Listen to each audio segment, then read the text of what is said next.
We continue our series, Great Escapes of the Bible. And I want us to use, as a kickoff today, the same passage that Ashika used in her wonderful children. Psalm 121, verses 1 and 2. This is the Song of Ascents. And the psalmist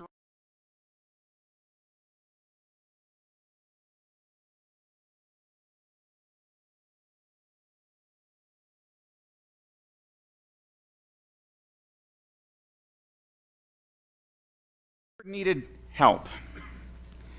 When I think of this help sign, I immediately think of computers.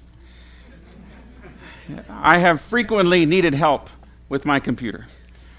If my computer turns on and works like it's supposed to, it is a great day. But if it doesn't, it can be a bad day. I know this is the day the Lord has made. Let us rejoice and be glad in it. But it's hard to rejoice when you lose all your data. Or when you're typing and you've worked really hard and invested many hours and all of a sudden the computer just dies. And there have been times in my life, too many times, where I've had to call tech support because very quickly the computer issues exceed the intellectual and mental capacity of me, the operator. In fact, there are times where I cause the computer issues, but nevertheless, I have to call the help desk and get advice and guidance from the help desk on how to deal with the computer. And sometimes I have to actually take it in and get it repaired. But our lives are like that. Many times we will do everything we can to the best of our ability, but we face a situation that overwhelms us. We face a situation that we just don't know what to do. And that situation could be a financial challenge. It could be not knowing how we're going to pay the mortgage next month. It could be a loss of a job and not knowing, how we're going to be able to replace that income. Those of you that have been laid off from work or have lost a job, you understand the emotional devastation of that. You understand how that can throw your entire world upside down because we depend on that paycheck in order to live and get by. And when you lose that, that can be devastating. Many of you understand what it's like to be overwhelmed in a relationship crisis. Parents who have lost touch with their children, parents whose children have rebelled against them, and they face a situation where things are overwhelming. I was listening to Dr. Frank Tarek the other day on video, and he talked about a story that he's talked about many times where this young lady grew up in a Christian home and was sent off to college, and she had been a on fire for God student, and they dedicated her to the Lord in church, and they were excited for her to go, and she was going to take the campus at Chapel Hill for Christ. And she gets there, and 6 months later she calls her dad and said, "Dad, I no longer believe in God." What Christian parent wants to hear that? And you can imagine, those of you that have been through marriage crises know what it's like when the person that you've invested your life in and something terrible happens on the home front. Many of us have faced crises, faced situations where we don't know what end is up and we need help. But I can say, I believe, as I look around the audience today, that very few of you have faced the crisis that a certain king of Judah faced 2,700 years ago. I want to take you back in time to about the year 701 BC, when King Hezekiah was in the house of the Lord, in sackcloth and ashes, desperately pleading with God for help.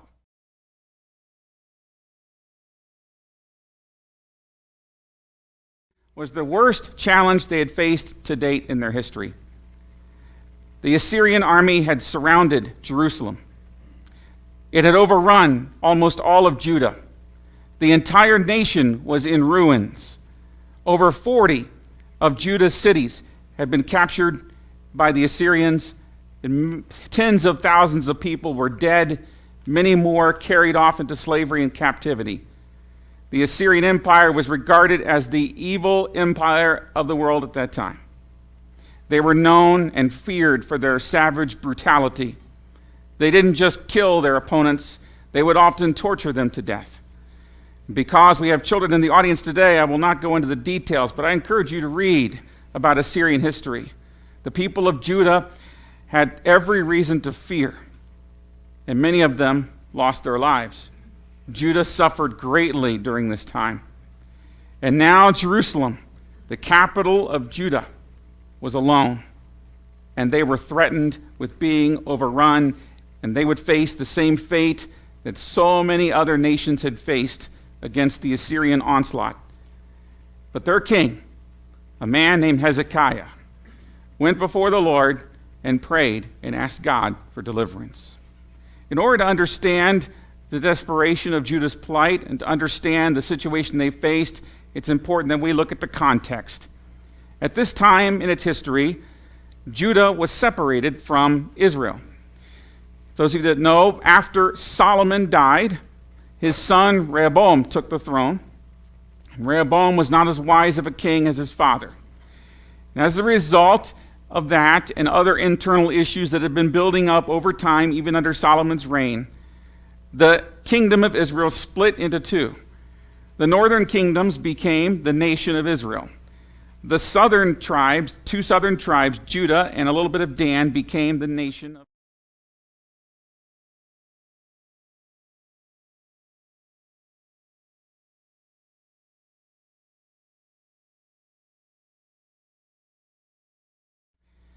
So the people of Judah knew what had happened to their former brothers and sisters, their neighbors to the north. The people of Israel had been swept away and carried away, completely displaced, and in fact the Assyrians planted new people in the land that had been the land of the Israelites. And that, by the way, is why there was racial tension later on in Jesus' time between the people of Judah and the people of Samaria. It goes back to this era, what the Assyrians did. So as the Assyrians were now threatening Judah, the situation was desperate. But the reason why the situation was desperate is because when you look at the Assyrian Empire and the way the Assyrian Empire is structured, they would either conquer lands outright and make them their own, and they did that to a lot of cities and lands.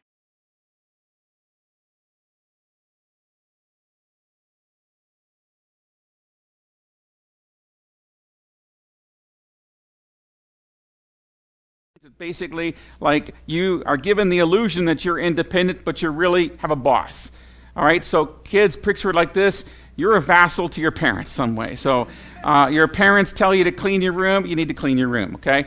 And if you, kids, if you want to continue to live at home with the benefits of having a roof over your head and food to eat and clothes to wear and things like that, this makes you what is called a dependent.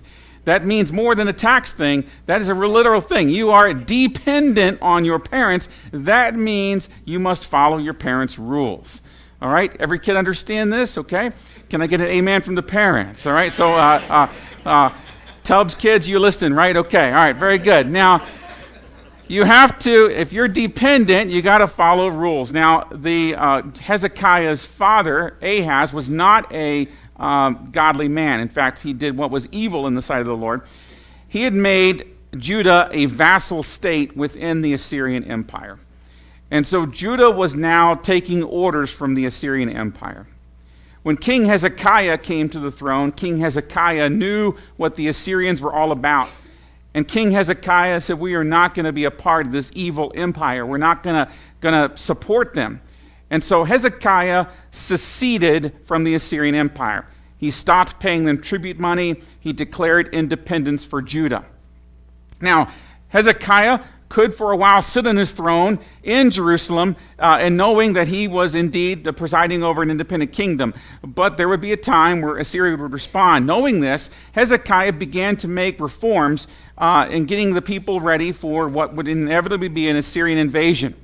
So Hezekiah did a lot of interesting things. We actually have archaeological discoveries that talk about what Hezekiah did. It's pretty interesting. But Hezekiah expanded the city walls of Jerusalem. And many believe the reason he did that is because there were refugees that came down from the north as a result of the Assyrian Empire taking over Israel. And so to deal with the greater population in Jerusalem, Hezekiah extends the boundaries of Jerusalem, builds more walls. He actually added to the fortifications of many of Judah's cities, including a key city known as Lachish, which we'll talk about a little bit later. Hezekiah also, this is the most famous thing that he did, dug a tunnel or had a tunnel dug, which allowed water from the Gihon spring to come into Jerusalem. And the way that he structured this tunnel was that it would not provide water for an invading army, but the water would be funneled into the city of Jerusalem so the people could not be starved out, at least for lack of water. So very smart preparations. Hezekiah did a lot of preparing, but unfortunately, the Assyrian army came nevertheless. One of the interesting things about Israel, where it was located, Israel and Judah, is they were located right in between the mightiest civilizations at the time in that era. Mesopotamia was toward the north. That's where the Assyrian Empire now dominated. To the south was Egypt, where they had come out of. These were the biggest civilizations at the time. The people of Judah and Israel were right in between. So they were constantly dealing with trade from these different nations. They were right on the Mediterranean. So it was a very cosmopolitan area and a very important area, and that's why it was conquered so many times and so many other empires always running through there. Nevertheless, Hezekiah did what he could to prepare Judah for Assyria's response. But Assyria's response was swift and brutal. They came marching in, and they began to pillage and plunder city after city after city. Their onslaught was unstoppable. As they swept in, they took pretty much all the coastline away from Judah. So Judah lost its access to the Mediterranean. Then they marched into the hills and began taking out villages and cities there. Assyrian records, and in fact biblical records, affirm that they captured about 46 cities of Judah were captured by the Assyrians. And when the Assyrians came through and captured these cities, it wasn't a peaceful thing. It was brutal. It was savage. And again, I won't go into detail, but I encourage you to read it. It's terrible how the Assyrians treated their captives. They came marching through, and they even took the key city of Lachish. Jerusalem needed Lachish because Lachish was located on the coastline. In order, if you see the map above me here, in order to get to Jerusalem, the Assyrian army had to come down the coast, sweep in through Lachish, and then up against Jerusalem. And the reason for that is because of the geography. They couldn't get directly at Jerusalem from the north because of the mountains and everything. And so they had to come in through Lachish. If Lachish could hold, and Lachish was a very well-fortified city, if Lachish could hold, Jerusalem would be safe. But Lachish did not hold. Soon Hezekiah received word that Lachish had fallen. If you were to go to the British Museum in London, or if you were to go even right now to over where the Assyrian Empire was, modern-day Turkey, Iraq, that area, you would find archaeological evidence what the Assyrians made about what they did to the people of Lachish. It's horrific. It's horrible. And the people of Lachish suffered greatly and were wiped out. In fact, we have archaeological records of people from Lachish who hid in caves, desperately crying and praying for God to save them and rescue them from the Assyrians. The Assyrians swept through Lachish, left it in ruins. And then Hezekiah recognizes, maybe I shouldn't have done what I did. And so he sends a message to the Assyrian king, basically begging for forgiveness. Tells the Assyrian king, I'm sorry, I did a bad thing. I'm wrong, I shouldn't have withdrawn my alliance. Here's a bunch of money. In order to give the Assyrian king a bunch of money, Hezekiah raided the temple in Jerusalem. Took a lot of the gold, a lot of the things, and basically gave all that money and treasure to the Assyrians to try to appease them, to keep them from wiping out Jerusalem, which was about the only city left in Judah. The king of Assyria, of course, at this time, and if you were watching the Facebook post, I put a quiz out there on who the king of Assyria was, and the king's name was Sennacherib.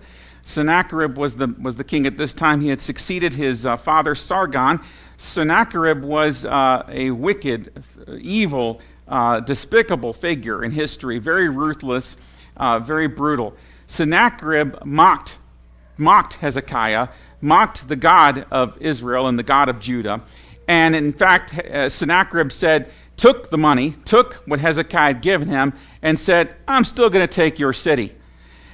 Hezekiah, the king of Assyria, then sends part of his army up toward Jerusalem along with 3 emissaries from the Assyrians. The emissaries and this large army come now to Jerusalem. Sennacherib stays for a while in Lachish and then later returns. So the Assyrian army comes up to Jerusalem, and we know that there's at least 185,000 of them. And archaeologists estimate that there was about 15,000 to 25,000 inhabitants of Jerusalem.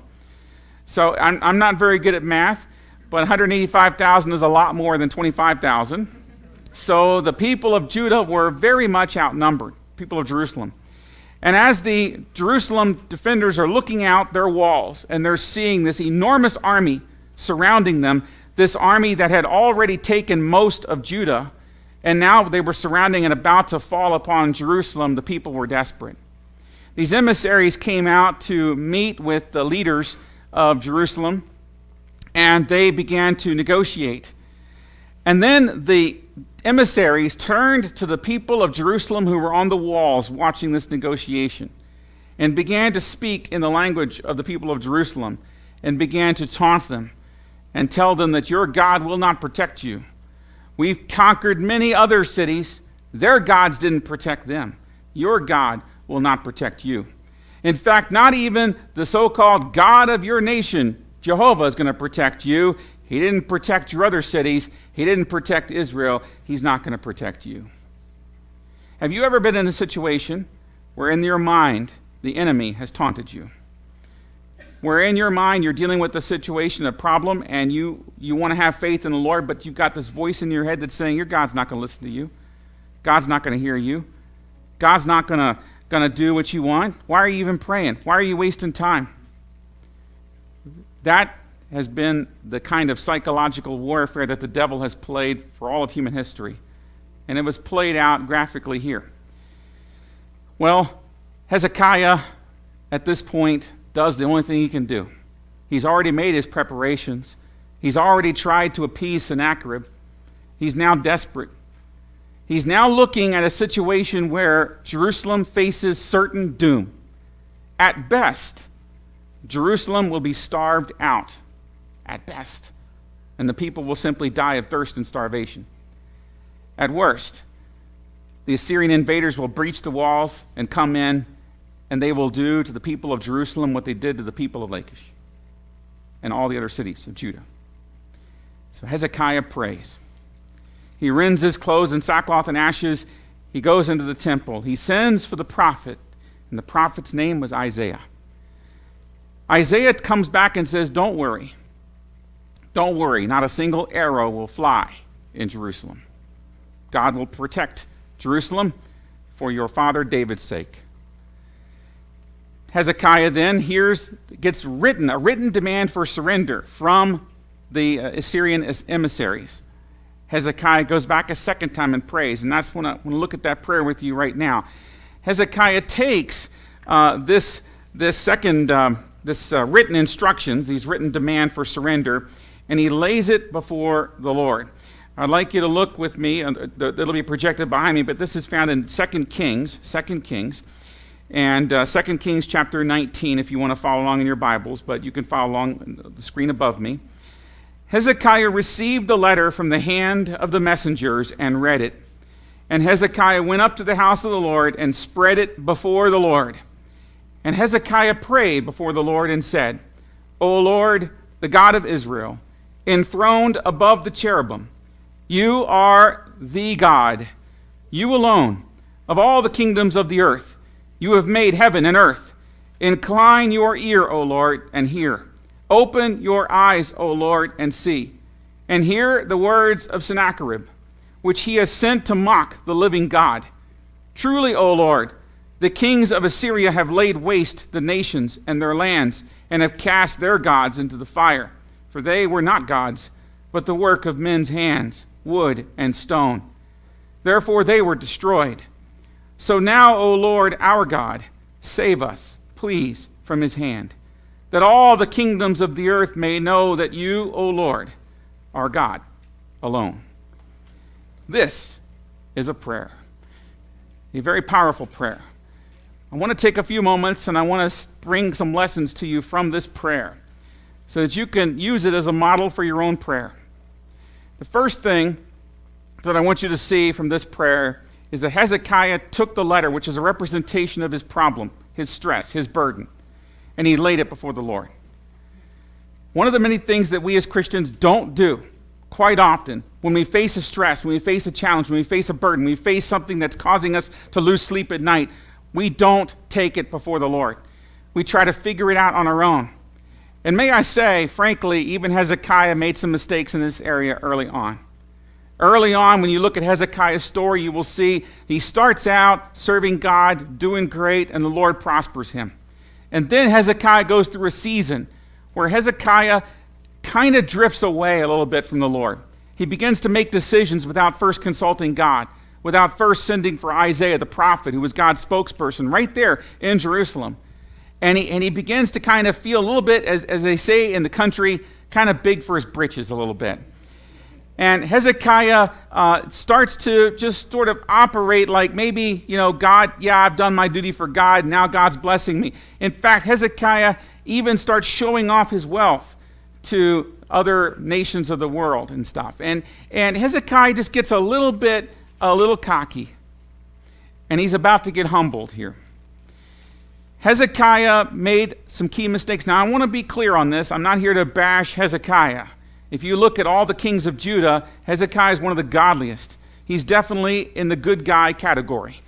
If you were to look, I like movies and TV shows, by the way, with clear good guys and clear bad guys. This is why I like the old Walker, Texas Ranger show, because there's a lot of these shows right now. And don't raise your hand if you admit to watching Game of Thrones, okay? I do not recommend Game of Thrones at all. But the fact of the matter is, it's all ambiguous as to who the good guys and bad guys are. And I hate stuff like that, And there's a lot of other reasons to hate Game of Thrones too, frankly, with its moral content or lack thereof. But we won't go there today. But what I want to say, what I like where it's clear, good guys and bad guys. So, and like with as I've said before, this is why I like Chuck Norris, because he always plays, he did in one movie, he played a bad guy, but that doesn't count. We'll forget about that. And Walker, Texas Ranger, he plays good guys. And you know one thing, that in the end, Chuck Norris is going to kick the snot out of the bad guys, and the world will be good again. So I like good guys, bad guys, and here, let's be clear, Hezekiah is a good guy. He's a good guy. Sennacherib, bad guy. Assyrians, evil. Judah, good, okay? Nevertheless, and this is important, good people make mistakes. Good people sin, because we all fall short of the glory of God. And sometimes good people suffer. That's a hard one for Christians to accept. But good people will suffer in this life. There were a lot of good people who died in Judah. This burden that Hezekiah was bringing before the Lord was a heavy burden, because Hezekiah had watched the nation that he loved, the nation that God had given him responsibility over.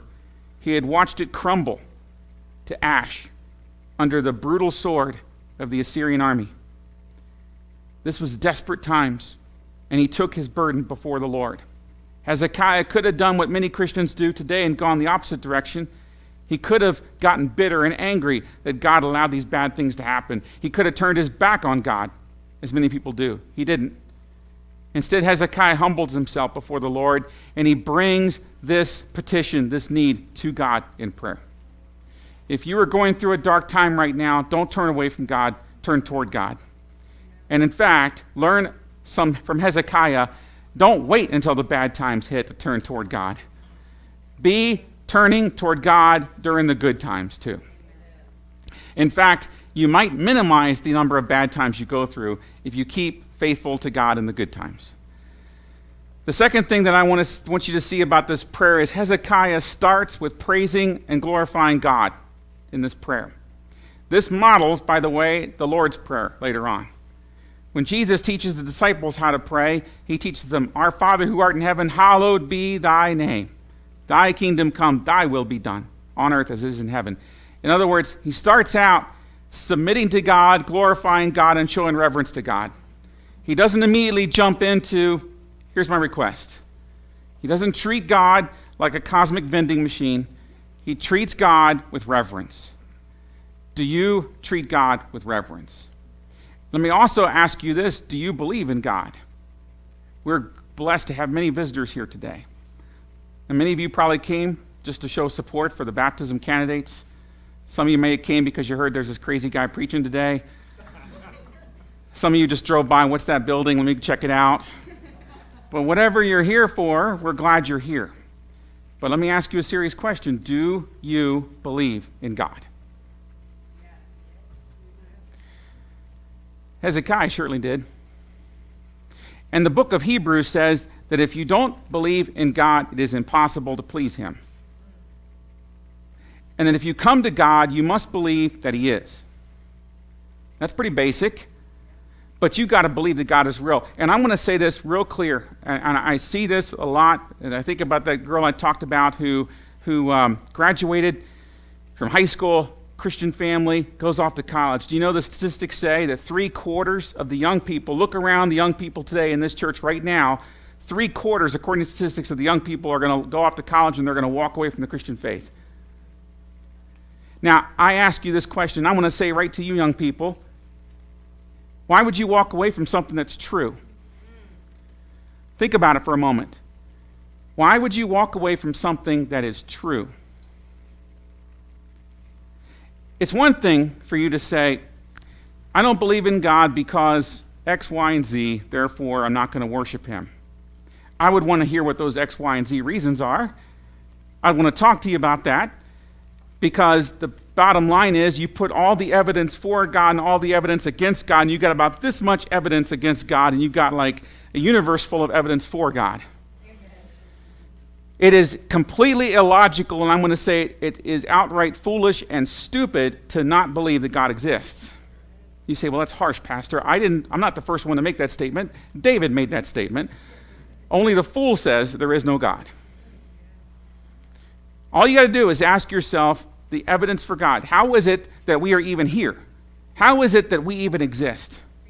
It makes no sense to say, well, I'm just here because, evolution created me. Evolution can't do squat.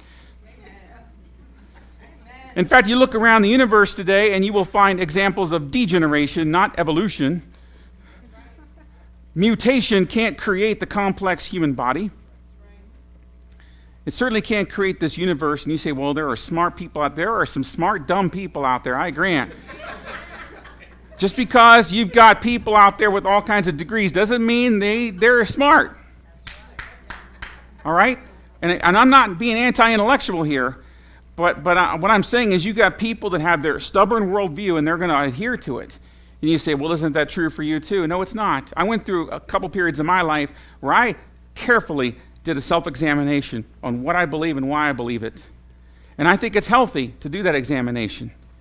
And I came to the conclusion that the evidence for God's existence is overwhelming. The evidence that Jesus rose from the dead is overwhelming. The evidence that this book is revelation from God is overwhelming. So I would be a fool not to be a Christian today. I am a pastor because I believe in this stuff. I'm not telling you to believe it because I'm a pastor.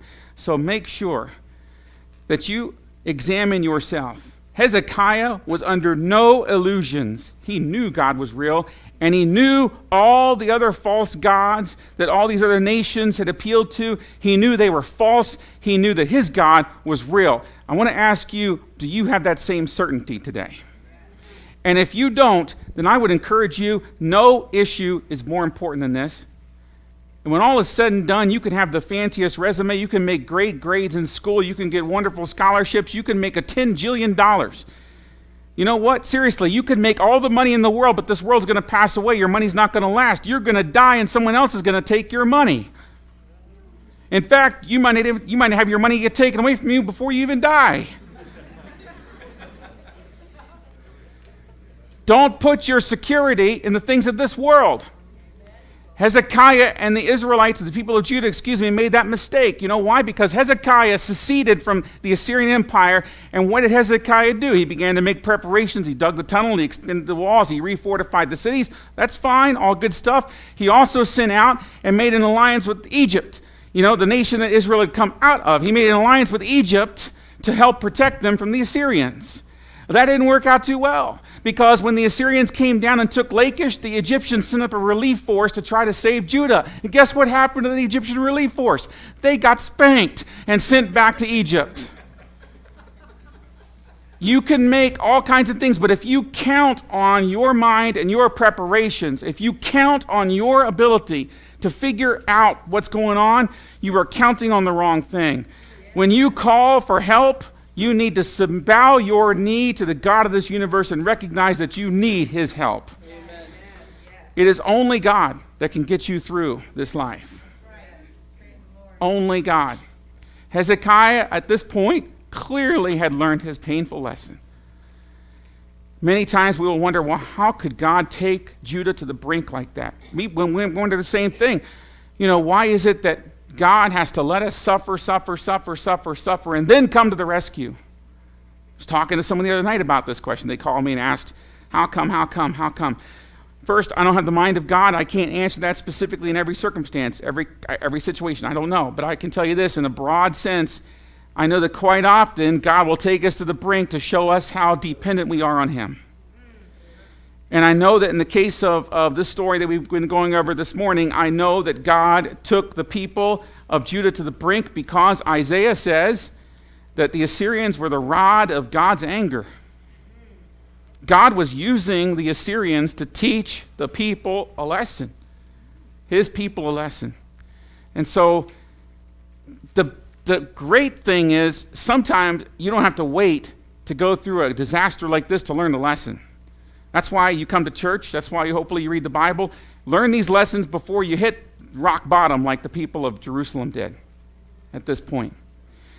He lays his burden before the Lord. He calls upon God. He knows God is real. He knows who God is. He worships God.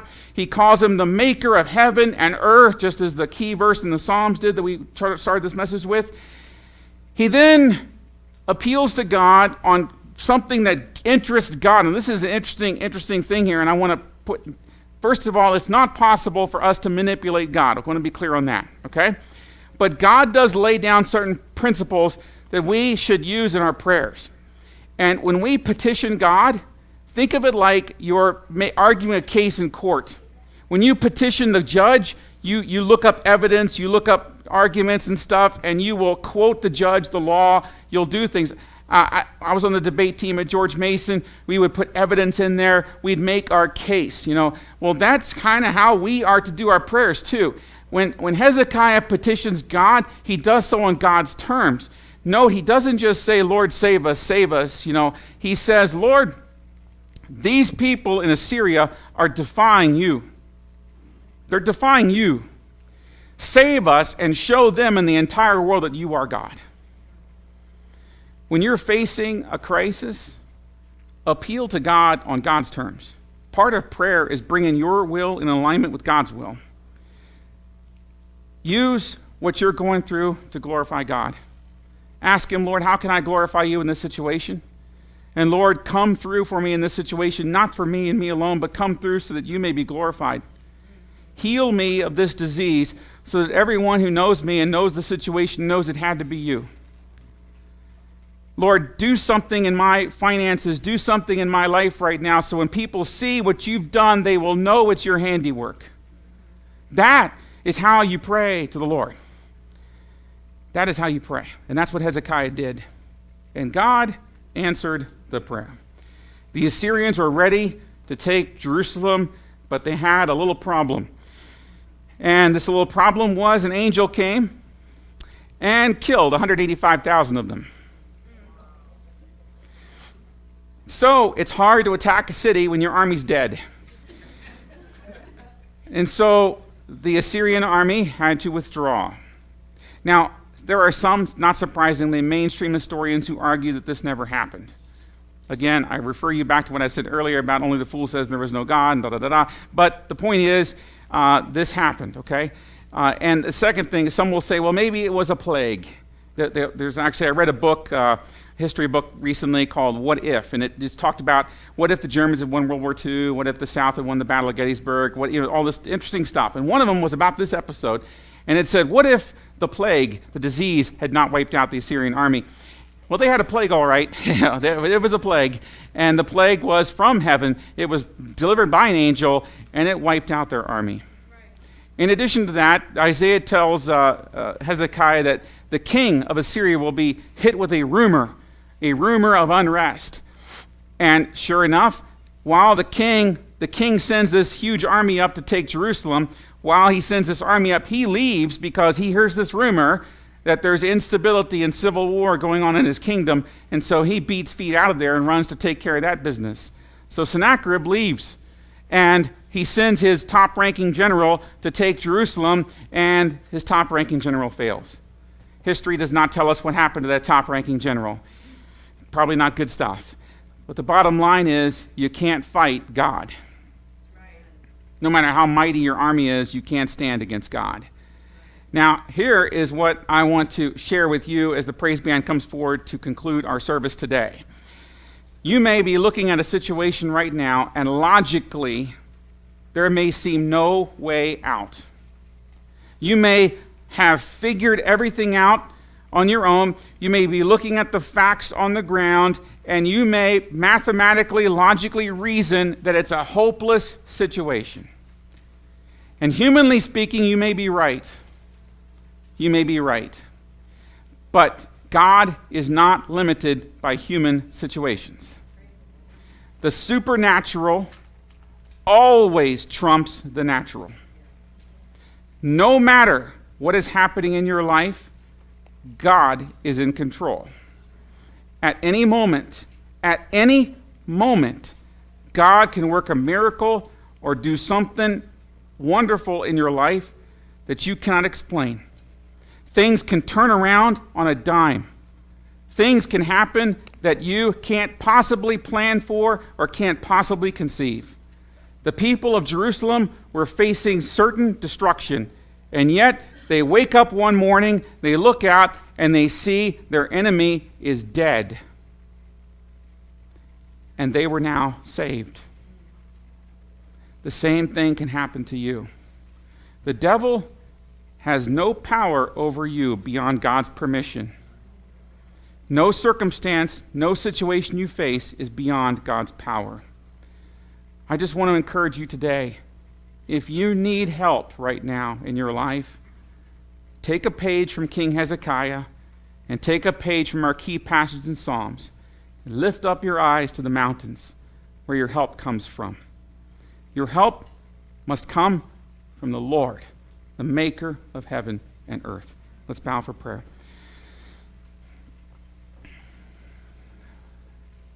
Father, I don't know the situations that everyone is facing today. I know some, but not all. But you know everyone. You know what everyone's thinking. You know what everyone's facing. You know what everyone is dealing with. You know what's going on in their families, what's going on in their bank accounts, what's going on in their jobs and their careers. You know what's happening in their health. You have a better idea of what's going on in people's lives than doctors, bankers, financial planners, politicians. Lord, you understand the needs of our country better than any political candidate. Yes. You understand the needs of every person here better than any preacher, better than any pastor, better than any writer, other than the ones that you inspired. Lord, you know everything. And you have all the power in your hands. So, Lord, we just come to you right now, and we praise you, and we exalt you, and we thank you for who you are. We thank you for your love, for your grace, for your power. If anyone here today needs some grace from you and needs some help from you, Father, I pray that they will feel the courage to come forward and ask for that prayer. If anyone needs to ask questions and just find out some things about where they even stand with you and what they believe and what their relationship is for you, give them the courage to come forward today. There's nothing more important than their relationship with you. Father, I just pray that you'll bless this time of invitation and reflection. May it be to your honor and glory alone. It's in Jesus' name we pray. Amen. If you'll please stand.